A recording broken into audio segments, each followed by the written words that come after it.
Hey, what's going on YouTube? Patrick Garcia here, Legendary Lifestyle.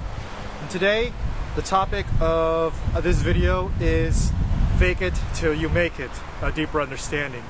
Because this is something that's been going around a lot lately, especially in my life, in certain conversations with other people. Now, recently, two of my bosses in our startup company went on vacation. And it's been a little bit difficult because most of the responsibilities have fallen under me. Now, so what's sort of my process for dealing with this? Well, there's a couple of things that I learned, especially from A New Earth, from Eckhart Tolle, and also from self-improvement and self-actualization from Brad Branson and Jeffy of RSD Nation. Now, first things first, this is sort of a retread of an old video I did back in the day called Choosing versus Dealing With. Now, in this situation, at my work, I'm also in charge of dispatching, taking calls, and driving out and picking up patients to wherever they need to go, because I work in medical transportation.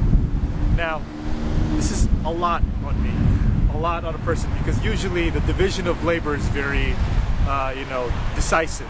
One person does this, one person does that, and I'm currently doing 3 things at my job right now, so it's kind of stressful.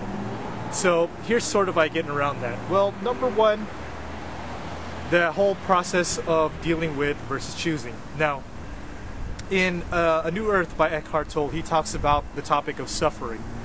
Now, when we're suffering, there's certain statements and there's certain facts that we tell ourselves. For example, I am ruined.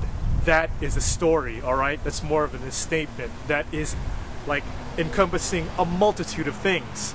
Now, if you tell yourself, I have 50 cents left in my checking account, well, that's a little bit more manageable, because it's not so much of a looking at the grand scheme of things.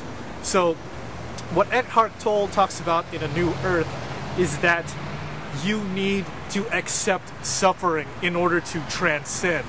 In order to move on from suffering, we must have to come to terms with it and accept it for ourselves. So, in my situation, I didn't choose to be where I'm at. It was inherited by me against my will. Okay, so my life would be a whole lot better instead of dealing with it and sort of stressing out over it, saying, okay, I can do this even though I don't want to. I am not the best worker at my job. I am not the best guy to sort of make sure the boat still runs and everything's held together, but I'm acting like I can, and I'm acting like I do.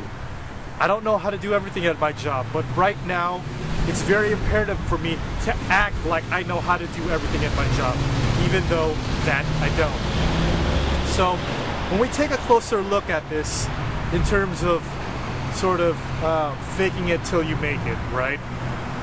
Well, I would say this. Let's say an actor is auditioning for a part, right? And he wants to be in a specific storyline or in a specific concept.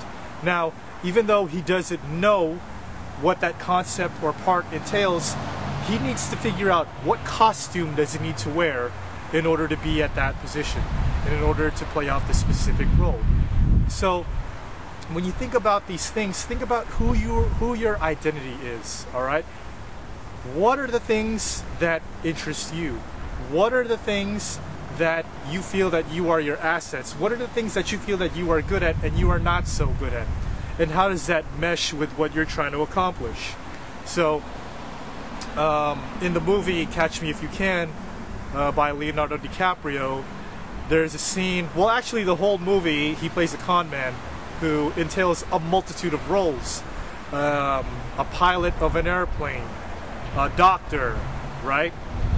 And some other stuff. It's been a while since I've seen the movie. But there's a scene where he's conning a whole bunch of doctors and he's pretending to be a doctor.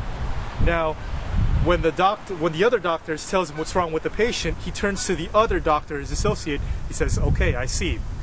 Dr. I don't know, Richards, do you concur? And he's like, what was that? He goes, Dr. Richards, do you concur? And he goes, I don't, blah, blah, blah, blah, blah, and says online, he's very well then, carry on. And then he walks away. Well, obviously in real life, it's not that simple. But how did he learn to do that? Because he did sort of like research. He watched TV, he watched a lot of medical dramas, and he sort of acted the part. Okay, I don't want to do what I'm doing right now. I don't want to be a worker and my own supervisor and my own manager at my job. It's me and like another guy running our startup company right now, and that sucks. I don't want to do it, but I'm acting like I can, and I'm acting like I'm capable, because this conditions you to take in knowledge at a lot faster rate. So when you take a look at the process of learning, what is the fastest way to learn? Well, it's this: high risk equals higher learning. Okay? When you go for a high risk, there's a higher risk of failure.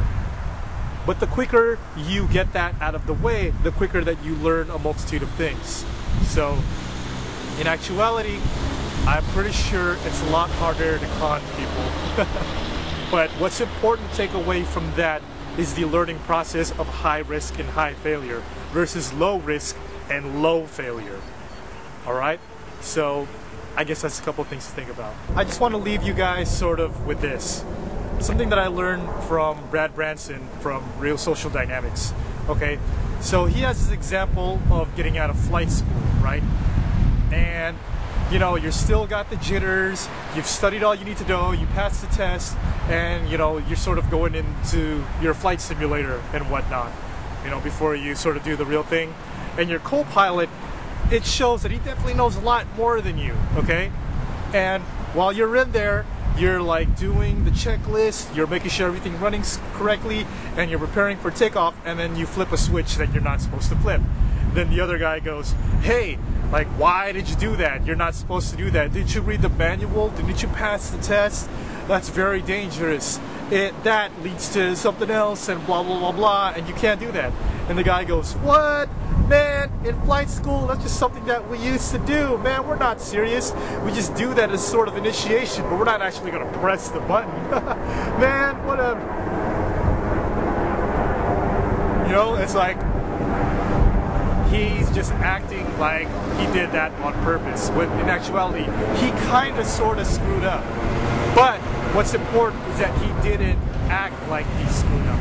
And most of all, he didn't show his co-pilot that he was incapable. He might be incapable, but he acted the part. He showed his co-pilot, look, even though I made this teeny-weensy thing, I did it on purpose, and I can do this.